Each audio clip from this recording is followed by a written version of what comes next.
కేరళ పశ్చిమ బెంగాల్ గవర్నర్ కార్యాలయాలకు నోటీసులు ఇచ్చింది సుప్రీంకోర్టు. గవర్నర్ల దగ్గర చాలా బిల్లులు పెండింగ్ లో ఉన్నాయని అత్యున్నత న్యాయస్థానాన్ని ఆశ్రయించాయి రెండు రాష్ట్రాలు. దీనిపై విచారణ చేపట్టిన CJ DY Chandrachud, justice JB Pardiwala, justice Manoj మిశ్రాలతో కూడిన ధర్మాసనం కేంద్ర హోంశాఖతో పాటు గవర్నర్ కార్యదర్శులకు నోటీసులు ఇచ్చింది.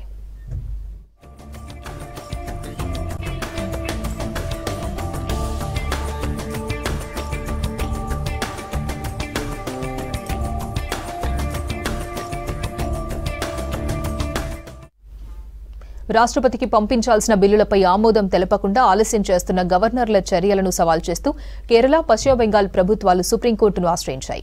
ఏడాదిగా 8 బిల్లులపై ఆమోదం తెలపకుండా ఆపుతున్నారని, ఆలస్యానికి కారణం చెప్పడం లేదని పిటిషన్లో తెలిపాయి. దీంతో సుప్రీంకోర్టు గవర్నర్లకు నోటీసులు జారీ చేసింది.